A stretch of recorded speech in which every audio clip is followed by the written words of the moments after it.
Cześć, witam serdecznie. Po naszej włoskiej wakacyjnej serii wracamy do Belgii. Tym razem do jej walońskiej części. A dokładniej do Liège. Lub po flamandzku Luik.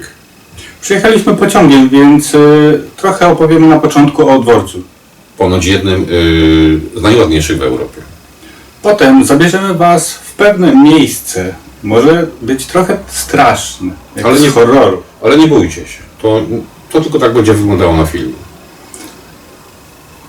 Spróbujemy też gofrów z Liège. One są troszeczkę inne niż tego brukselskie, ogólnobelgijskie. Ale to dowiecie się później. Spróbujemy lokalnych piw oczywiście. Wejdziemy również na słynne schody, które są obowiązkowym punktem zwiedzania miasta. Wejdziemy nimi pod cytadelę, z której rozprzestrzenia się piękny widok. Na miasto. Na I miasto. na rzekę Mozę. Zapraszamy Was serdecznie na nasz film. Miłego oglądania.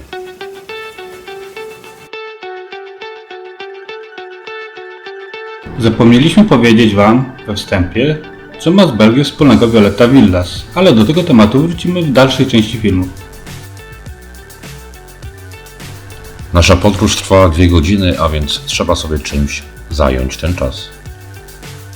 Niektórzy wolą bawić się kamerą. So high, I'm hypnotized.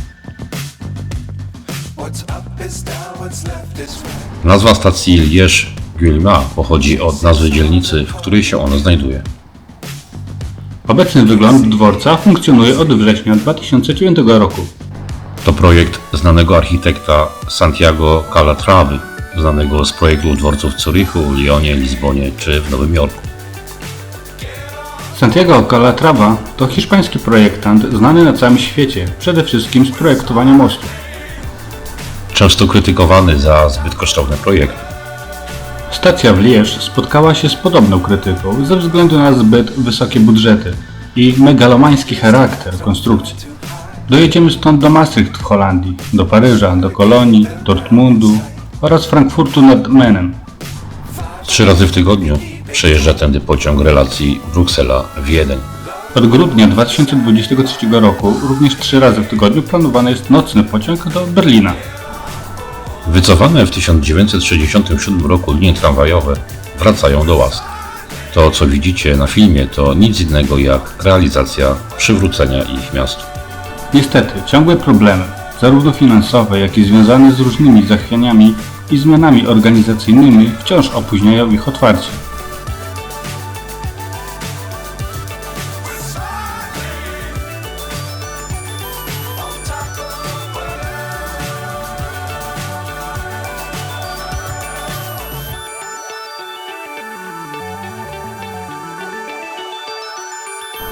Samo Liège nie jest tak urokliwe jak Bruche czy Gandawa.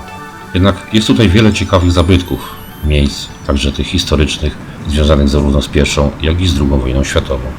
Położenie miasta w pobliżu Arden jest atrakcyjnym przystankiem dla przyjeżdżających w góry turystów. Również edukacyjnie jest to kolejne ważne miasto Belgii.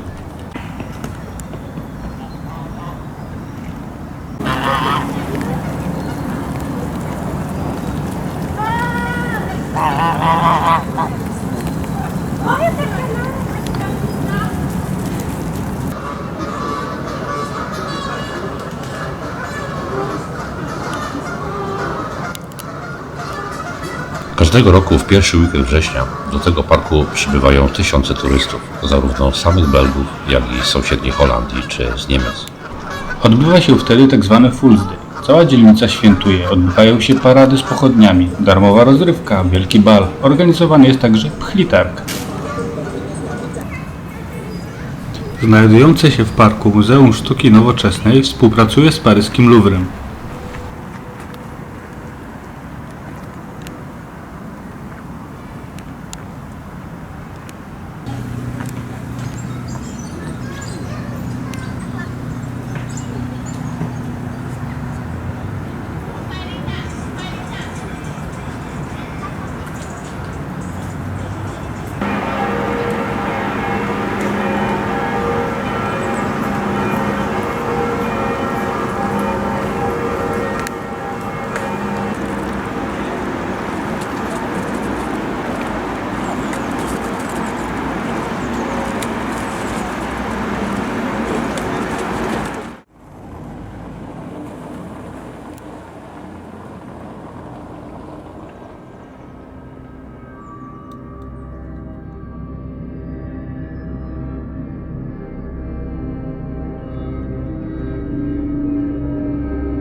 obiecaliśmy Was zabrać w nieco mroczniejsze miejsce.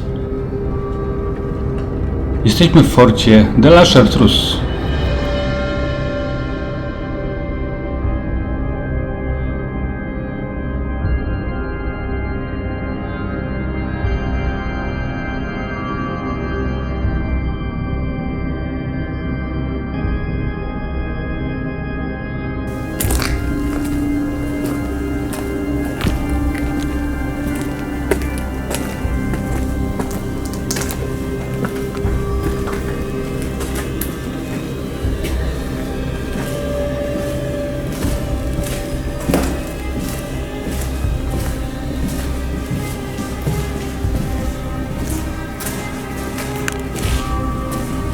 Fort de la Chartreuse stanowił kiedyś ochronę Liège. Został zbudowany w 1817 roku na wzgórzu Mont Cornillon na rozkaz Wilhelma I i trafił w ręce nowego państwa belgijskiego w 1830 roku.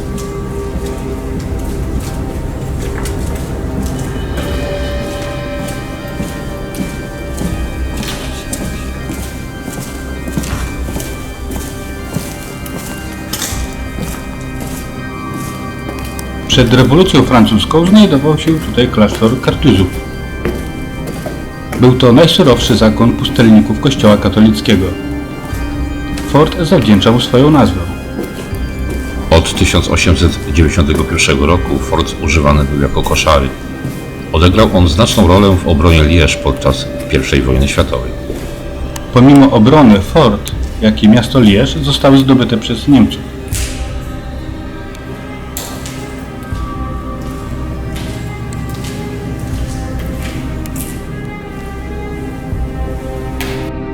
Zarówno podczas I, jak i II wojny światowej był wykorzystywany przez niemieckich okupantów jako więzienie. W latach 1944-45 wojska amerykańskie używały go jako szpitala.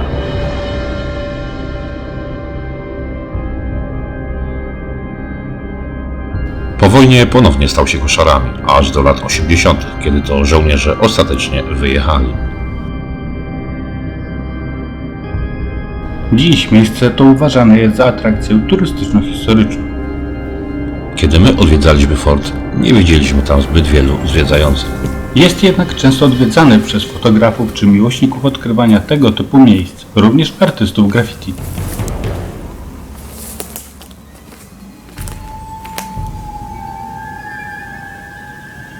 To ciągle zmieniająca się galeria sztuki ulicznej.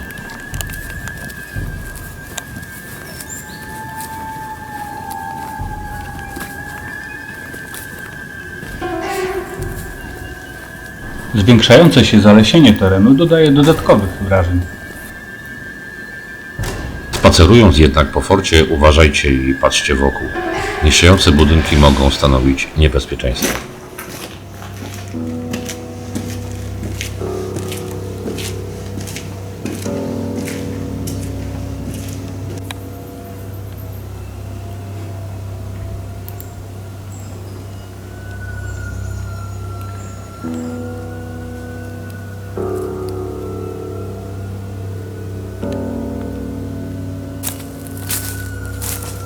W 2017 roku znaleziono tutaj ciało kobiety, ale nie jest jasne jak zmarła. Dowiedziono jedynie, że szczątki zwłok leżały przez kilka lat.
Na terenie parku Fort de la Chartreuse znajduje się cmentarz wojenny, na którym pochowani są Belgowie rozstrzelani przez Niemców w forcie podczas I wojny światowej.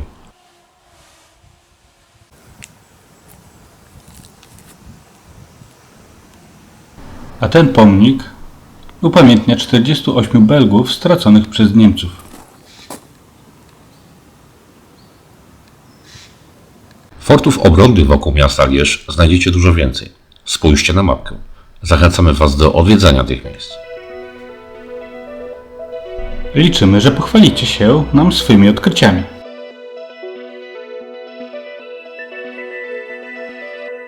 Wspominaliśmy na początku o słynnej polskiej artystce estradowej. Co ma wspólnego z Lierz Violetta Villas? Otóż urodziła się ona u Uezy, obecnie jest to dzielnica Verviers i leży w prowincji Lierz. Dzieciństwo spędziła w samym Lierz. Jej ojciec pracował w kopalni jako górnik. Był też kapelmistrzem orkiestry górniczej. Matka natomiast zajmowała się domem. Miastem partnerskim Lierz jest m.in. Kraków. Niedzielny targ na Kedulabat wzdłuż Mozy to prawdopodobnie jeden z najdłuższych tego typu targów na świecie.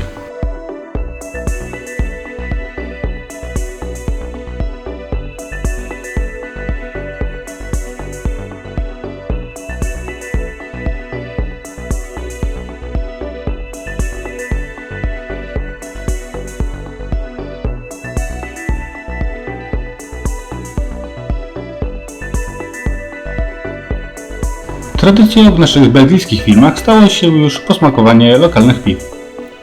Tuż przy wejściu na słynne schody Montagne Buren znajduje się restauracja Brasserie C. To dość specyficzne i bardzo popularne miejsce. Położona na wielu poziomach pośród murów i schodów restauracja może oczarować swym otoczeniem. Fajne miejsce na wypad ze znajomymi, by coś przekąsić i napić się piwa. Trafiliśmy tutaj w porze, kiedy ważniejsze chyba jednak było wydawanie jedzenia niż samego piwa. Z głównego ogródka przekierowano nas na bardziej boczne miejsce. Co według nas nie powinno mieć miejsca, obojętnie czy przychodzi się coś zjeść, czy tylko się czegoś napić. Było w końcu bardzo gorąco i nie każdy musiał mieć akurat ochotę na jedzenie. Takie praktyki są jednak częste w belgijskich lokalach. Tutaj spróbowaliśmy piwa Cursius. Muzeum Cursius to natomiast największe i najważniejsze muzeum Walonii. Znajdziecie je przy nabrzeżu rzeki Mozy.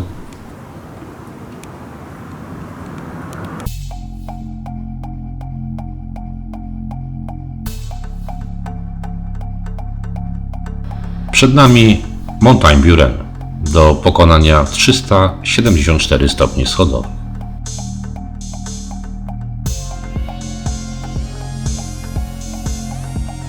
Zbudowane zostały w 1881 roku na cześć 600 żołnierzy, którzy zginęli podczas ataku księcia Burgundii Karola Śmiałego. Schody noszą imię Wincentego de Buren, broniącego Lierz przed jego atakami. Od 2013 roku zostały one sklasyfikowane jako najbardziej ekstremalne schody według The Huffington Post, amerykańskiego serwisu blogowego. A w lipcu 2020, kiedy świat opanowała pandemia, belgijski poszukiwacz przygód chodził i schodził i to z 15-kilogramowym plecakiem na plecach aż 135 razy. Miał tym samym symulować wejście na Mount Everest. My jednak wejdziemy i zejdziemy tylko raz.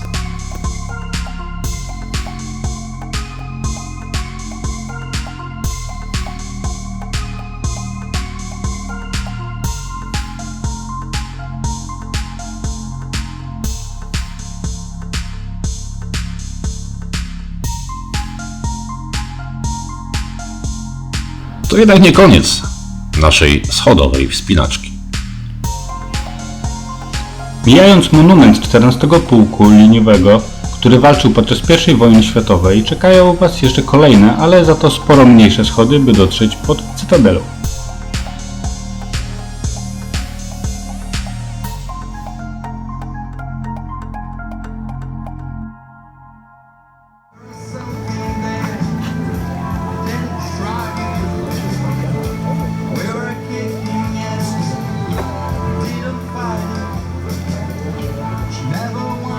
No i docieramy do punktu widokowego.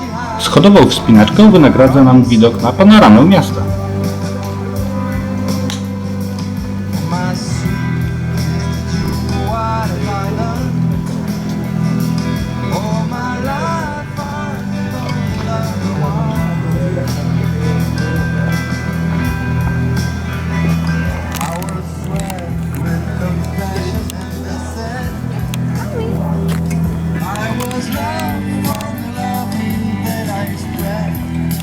Jak widzicie i słyszycie, umilał nam ten czas pewien duet muzyczny, który dodał naszej wizycie na wzgórzu przyjemnego klimatu. And the only emptiness I need to feel is understanding what it is that's made me care. Dziękujemy muzykom za pozwolenie filmowania.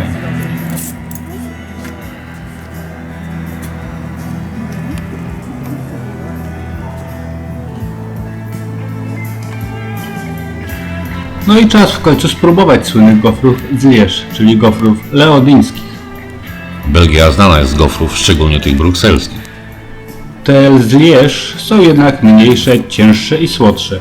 Drożdżowe ciasto, z którego są wyrabiane, jest bardziej złotego koloru. Jego niezbędnym składnikiem są granulki cukru perłowego. Zanim zaczęto wykorzystywać cukierem, wcześniej aromatyzowano je cynamonem. Pola na gofra z Lierz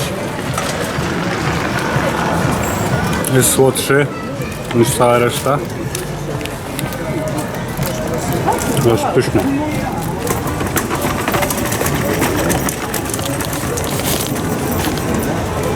No jest inny od tych typowo belgijskich.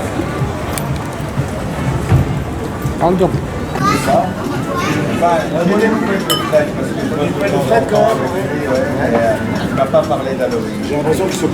Smaż to piwo o świeżym, chmielowo-cytrusowym zapachu. Smak jest chmielowy i niezbyt gorzki. Smaż ważony jest przez Brasserie Sy.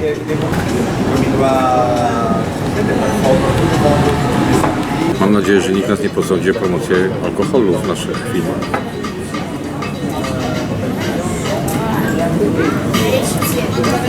To jest dobre.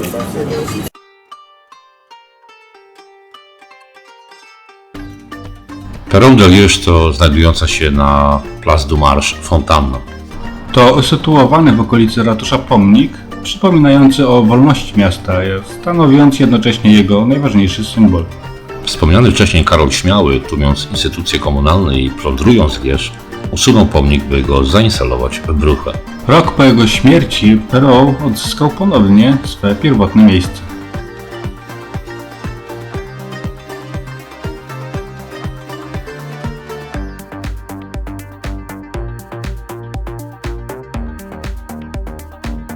Chlubą miasta jest także Opera Walońska, istniejąca od 1820 roku, początkowo pełniąca funkcję teatru.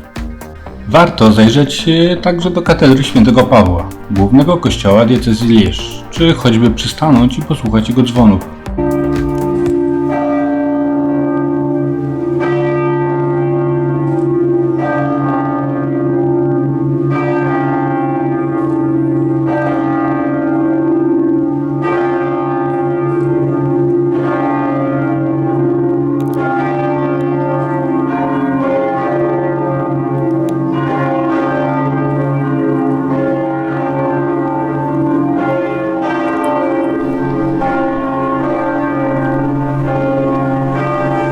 Atrakcją z pewnością jest także akwarium. To podwodny świat fauny i flory z całego świata. Wstęp tylko z wcześniejszą rezerwacją.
Jak widzicie, Łukaszowi się nudzi. Także kończymy ten film. Do następnego. Z tym miejscem narodziły się pewne kontrowersje. Niegdyś kościół stanowiący część memoriału, który upamiętnia międzynarodową współpracę żołnierzy alianckich z czasów I wojny światowej, w tym Polaków, ma zostać przekształcony w centrum rekreacyjne. Projekt ten wzbudził kontrowersje nie tylko w ambasadzie polskiej i pośród Polonii belgijskiej, ale także środowisk historycznych i kombatanckich w Belgii. Być może to tylko niepotrzebna gra polityczna ze strony Polski i nagonka środowisk prawicowych. Wszak mówi się jednak o uszanowaniu pamięci i pozostawieniu pomnika jako elementu części wypoczynkowej, co jednak ponoć też uważane jest według zbulwersowanych stron za brak poszanowania tego miejsca. Nikt tego miejsca nie niszczy, wręcz przeciwnie, zmienia swą funkcjonalność, daje mu nowe życie, co może być nawet korzystne dla memoriału. Na nas już czas, wracamy na dworzec i jedziemy do domu.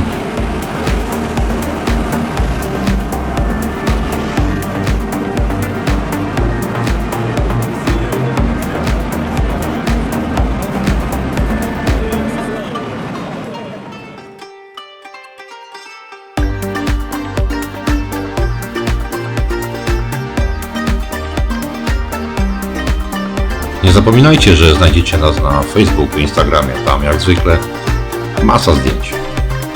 Jak Wam się u nas podoba, to poprosimy też o lajki, komentarze, subskrypcje. Do następnego. Łukasz. Janek.